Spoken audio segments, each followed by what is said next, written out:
ni ibiki ujya wibuka ukavuga uti sinshobora kwifunga imbere y'Imana? Ntabwo nakwifunga.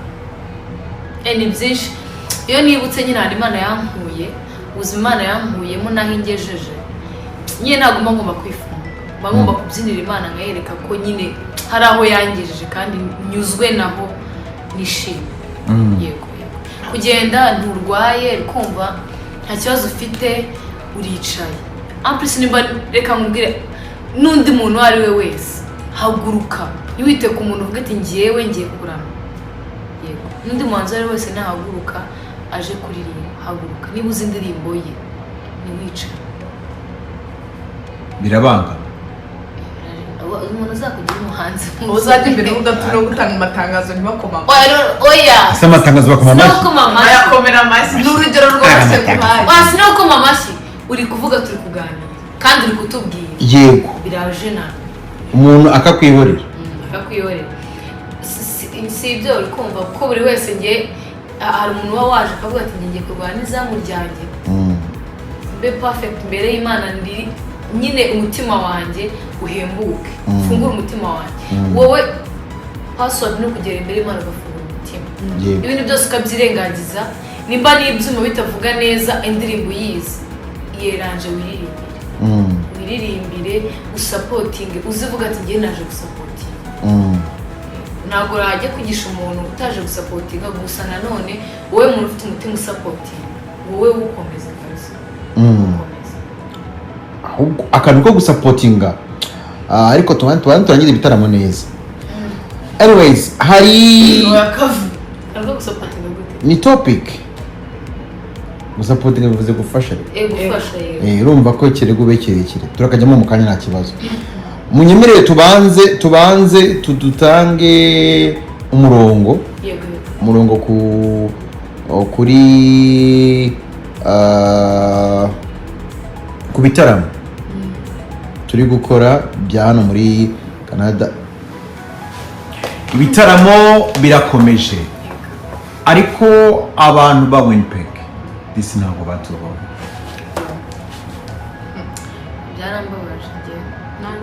Byambabaje ko mfite n'abashuti banjye. Narababaye kabisa. Yewe. Murababwira iki rero? Murababwira iki? Ngiye icyo nababwira. Tuzagaruka kandi ahantu tuzahera nitugaruka muzamubare w'abantu tuzahera.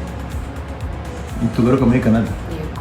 Tuzahere Winnipeg? Yego. Tuzajyeyo kabisa abantu baho tubatarame. Dorcas? Byarambabaje mutubabarire timu yateguye ko tutakunda ko tutakora murabizi ntabwo twitumiye ahangaha agari bacu turabashyitsi batubwiye ko bitakunda natwe byaranadutunguye byageze kuwa gatanu nijoro tuzi ko turi bukore twanapakinze tuzi ko tugiye kuza birapfa batubwira ku matora ko babikansorinze. Njye ahubwo nabonye ko mwabikansorinze mbona mwabipostinga. Ndi kubwira turaje na togose ndi kuvuga kumbe abantu tuzahera. Yego abantu ba Winnipeg ababishoboye baze muri Edmonton. N'ikindi tugomba kuvuga muri Regina. Thank God. Bivuze neza. Amen. Muri Regina. Ngize ubwoba. Oya ngize ikibazo muri Regina. Bazi ukuntu twahise twasoje stage tugahita tugenda tudasezeye turabisobanura. Urazi kwisobanura? Bisobanurire reka mwana yewe umuntu mvuga amagambo make nawe ugafatira so tubivuge niyo muvugizi. Dorcas rero ikintu nangira ngo oya Dorcas kamubwiza ukuri ntabwo ngiye kugira ngo nerure ibintu byose mbivuge gusa nanone iyo utavuze ikintu hari abandi bantu baza bikabaho sibyo. Hari undi muntu uza noneho wari wenyine twe turi batatu sibyo twe turi batatu ushobora kugira ikibazo twese tukagisangira. Ariko ibaze hari umuntu uza hano muri Canada wenyine ibintu byatubayeho hariya muri Regina nawe bikamubaho. Bise ko undi muntu yiyahura cyakarira ku muhanda byaba. Ariko kumva singiye kugira ngo njye muri deep nsobanura ibintu byose gusa njye in deep njye muri deep noneho njye uri kumva gusa ubu ndashaka kumva ukuntu ugiye kubivuga umugani wa muririmbyi nanjye mfite amatsiko ariko sobanura mu by'ukuri yego muri Regina no kuba twararirimbye ko dukunda abantu b'Imana sibyo umuntu yaje kukureba ari excited yo kukubona arishimye ni ikintu nicyo kintu cyamuzanye noneho wowe wange kuririmba kandi wahageze twe twaraje turaririmba nubwo hari ibintu byadutunguye tutari twumvikanye n'abantu bikadukoshona nyine bikatubabaza cyane cyane ariko tukababara gusa ntabwo byatuje kujya kuririmba twaragiye turaririmba turemera turarimba tunarenzaho n'indirimbo nyinshi turakora binagoranye uri kumva turakora cyamazwe gusa ngiye kuvuga byose reka dokazabo turwaneho byakomeye oya gusa nawe nugenda ukagira umugahuha ngenda bivuga oya ndakuzi oya ikintu cyo kuvuga no gusaba imbabazi abantu ba Regina twakoze n'ibi oya ngiye grate ngiye kabasobanurire impamvu ngiye twirukanze twabonye abantu batuzanye nabo birutse turavuga ati ndi wadutahana nawe twe turasohoka ko turagenda hano muri Canada abantu banjye bo muri Regina umuntu wakuzanye urabonye arirutse arasohotse ubwo wagumye uririmba watahute ndetse ndambika mikoro n'abantu banabibonye nakuyemo n'inkweto nashatse no kuzifata nino ndavuga ati byasa nabi bangamera ndangije bashyizemo ibirenge mbona mwirutse nawe ndabakurikiye narwo nashaka no kugenda narabakurikiye nawe numvaga nshaka ko tunifotozanya uri kumva ugize nshaka dokasobanura Dorcas urabizi aragira n'umuhuha agera umuhango yego banje nutonge oya nge reka nkubwire nawe ushyire mu kigo cyane kumva abantu bakuzanye bagukwiyo bakakuzana barirutse barasohotse kumva barasohotse baratibitse nawe uratibika nsigare ese mwahungaga kugira ngo twari gutahute hari imodoka wazanye inaha amaperime yego turayafite hari imodoka twazanye mu ndege iki kibazo cyo ibifuti bari bakeye bamutobare kuba twarase tugenda tutabasezeye gusa tutanifotoza Vancouver twarabikoze twifotozanya n'abantu bacu turanabasezera ubwo muri Regina gute tutabikora ikintu cyatubayeho ni icyo mw'abantu hari n'ibintu byinshi byabereye inbox bashima Imana kubera ko mwanaririmba bashima Imana ko twaririmba uri kumva bashima Imana ko twaririmba kandi pe abantu bari bishimye cyane nabashimiye abantu muri Regina narabakunze cyane muri abantu beza cyane mwe mwishimye mwasaga neza mwambaye neza turasuje mu izina rya Yesu Kristo yambi witeka baye cyo kurya n'icyo kunywa nange mubyibuye mu bugingo mushishe amen icyo ni ikivugo cyane gusa ntabwo byari byoroshye ubu koko Doroka bakurigaye ijambo urabyemeye ntugiye kukivugaho nagikubye ntugiye kukivuga wengeye buriya impamvu Dorcas ariko navuga ibintu mu buryo bwa diplomasi atadadoroka avuga neza nka Pasiterine ra Vestina ngo manu ushime ko ari byo tavuze ngiye kamubwira ngiye umuntu nkundira ukuri ariko ni umuntu ngiye mubwiza umuntu ukuri umuntu tubanye inshuti yanjye mubwiza ukuri kandi nabwo ubu nuko tukiri muri Canada iyo tuba turi i Kigali ibintu bya Kigali nzavuga n'akari murore oya birakabije pe hatajya undi muhanzi bizabaho hatajya n'undi muhanzi ibintu bizabaho ngiye byarenze ubwenge bwanjye ndarinda ijosi rirashiko waje ubyibuye naje mbyibushye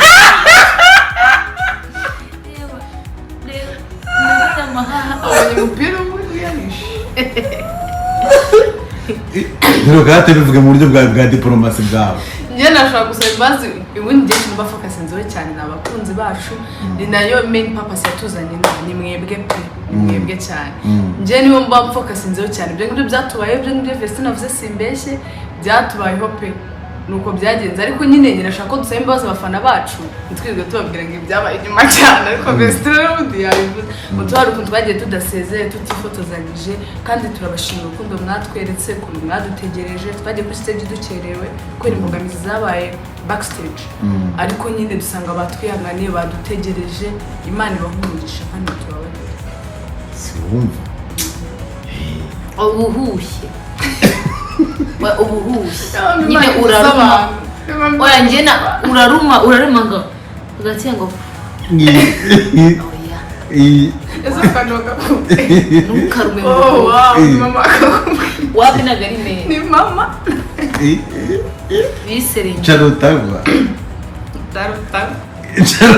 ibyo bintu bireke yego urumva ko rero situation ubundi urebye yose bayisobanuye nta nubwo ntabwo nyigarukamo ahubwo Regina nuko byagenze ariko show yagenze neza twebwe ngira ngo twijeje abakunzi b'imiziki ya Vestina and Dorcas kujya mubwizwa kuri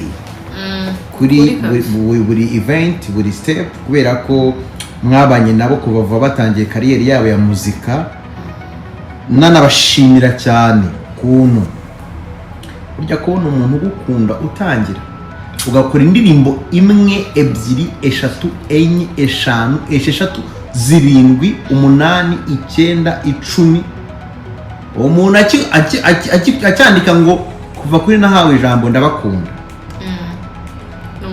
11 12 13 14 acyandika ibyo bintu ni umugisha ukomeye ni blessing umuntu ro umugomba respect ugomba kumwubaha Imana imumugisha cyane nje Regina basabye nzakomora ntangira kuyibagira akakare mu mano ibintu byambaye nibwo nanayumvise cyane ko ifite amagambo meza kandi nari nsanzwe nyuma ariko barisabye ntangira kuyivuga nabati karabaye baravuga nzakomwa ndahera hitangira ite nyine ko zabaye nyinshi ndayibagira ko tutanayipanze kuri playlist navuga ati ngashira bayo bago murengo nanga ari umurengo ngeze nabivuze oya ni kwa playlist twapanze baraziyagiwesha ukumva papitangira papitangira mbere yuko rugamba rukara kumana indirimbo nje Adonai narayibukaga ariko nyine ukagiribagirwa iyo wavuze byaranguye ndi mukuru ntabwo ndi umwana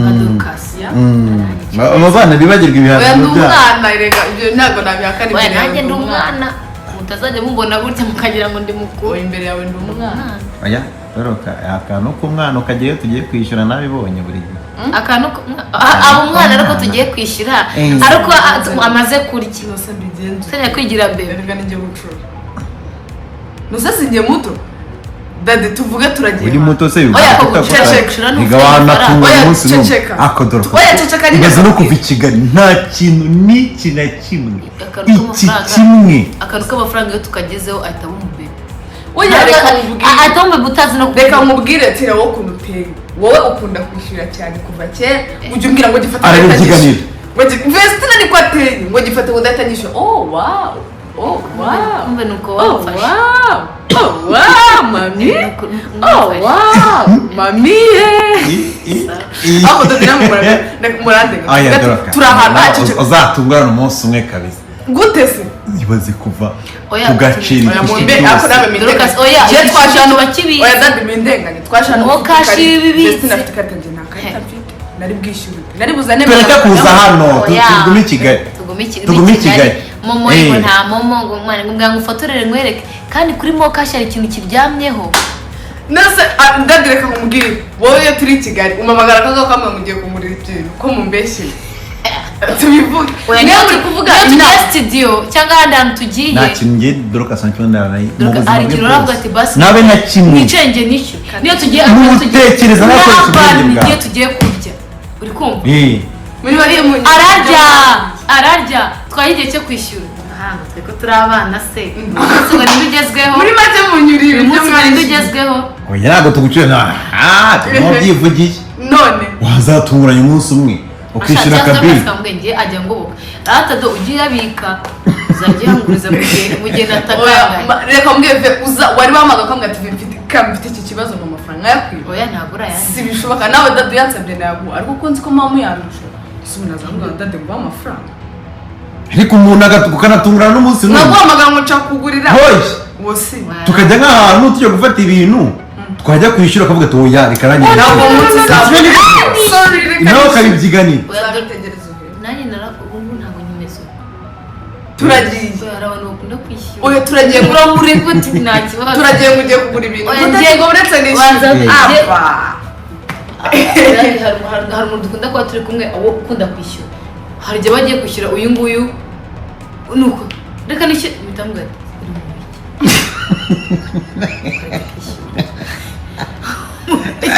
nawe uragerageza kubigukora nawe ukunda kwishyura ndacyabikunda nyine mbere byari kera ahubwo dore umuntu udakunda kwishyura dadi tina reka mbwira dadi arishyura hari igihe abihaga hari nawe yabirwanira irengagiza hari igihe twasubira muri moro byihorere nta kibazo ariko cyiza cyane biroroshye oya nta kibazo umva dusubiyeyo dusubire muri magaze zimwe umva tujye dusubiyeyo tugiye hari agakoti yafashe k'umweru naragiye natira hirya nabwiye ukuntu oya naragafashe nigafata akatangira dadara kisho cyangwa tina ese nabikubwiye aho ngati murake erega intana akari oya ngiye Dorcas nabonye agafashe yanga kukarikuza ndavuga ati amwanyishyure ndenda ndizereza nsohoka hanze arazenguruka nawe wanyishe ndagushaka agati dadi hari ubwo nkunda kwishyura oya cyakoze igifata birabyenda Yesu kubabeshya mbabarira urebe hirya ubwo sinkunda kwishyura banza kwishyura wowe uri manaje wa Kigali iriya koti naguze ngiye amarayizi nzimuze nuko nyine mutakunje mu mutima wanjye none ngiye biraguze byose bibwataramo bibwataramo ndetse bimeruka birakwego wona dadi murashokerwa nawe nafite kuvuga wona nekuze amadolari igenda dina birahenda we oya ntabwo tugiye isemeru yabaye n'imbata nk'icyo none uriya koti nariguze numva narira ko twari turi kumwe n'abantu bagataha mfite kwishyura uriyemera byasa nabi biriya bintu mwanuye mujye mubireka nimba wumva bidakunda ingerera cy'ikinyarwanda tukarira namwe mwebwe mureka kubwira agora iyo wakunze ikintu cyishyure yego rata iyo wakunze ikintu cyishyure amafaranga yawe ntukarira ariko ntukicuze wajya ntukamere nka ndashije pe nicujije iki wowe hari waragiye urashyikirwa tuvuye urarira tina ntiyaje ari kukuririra yaguze ibintu birenze yaguze ibintu birenze ariko araza ngo shango nzongere ngo pini nayibaziwe ngeze kuri banki bamweze imitsi ngo bari kukwiba nta bibi ngo twakuje kandi kuki ku muco wa wazada hari abantu baba bazi gusevinga nanone ni impano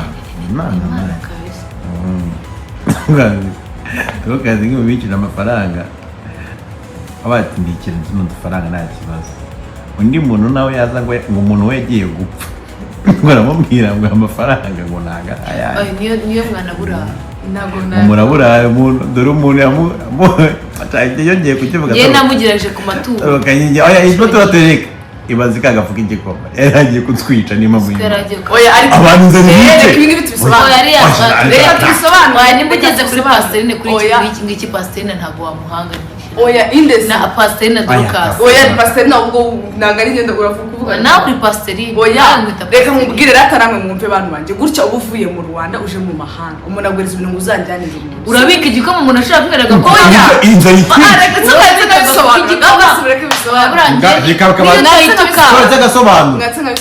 murabona ko bajya bamfatirana uri kumva umushuti wanjye arambwira ati afite izifite igikoma umujyanire umusaza wanjye ubinaha uba muri Canada none n'umuhungu ushaka oya nose ntabwo ari umuhungu nyine abana na mushikiwe arambwira ati uzanjyanire umusaza wanjye uri kumva simujyaniye musaza umuntu amaye ifu ibiro 2 arambwira ati uzjyane musaza wanjye umuntu utumye ifu iva mu Rwanda ikaza Canada abayikeneye nigejeje inaha kandi yaratumye mu Rwanda nyine ubwakundiye mu Rwanda nigejeje inaha Dadi na Vestina ngo zanatuye gute se umuntu azi ko yamaye hano tumeze nabi usa kintu kuburara kubera ibiryo byangane tubimenyereye tubonye agafu keza na wa mugore wo muri Bibiliya Oya, agafu kamwe kari gasigaye Kristo yabahaye akandi. Oya, ntabwo usigaye bive mu Rwanda gutibaza umuntu arayizera kubaje ngo Yesu ubwe yambwira ngo twihangane. Yego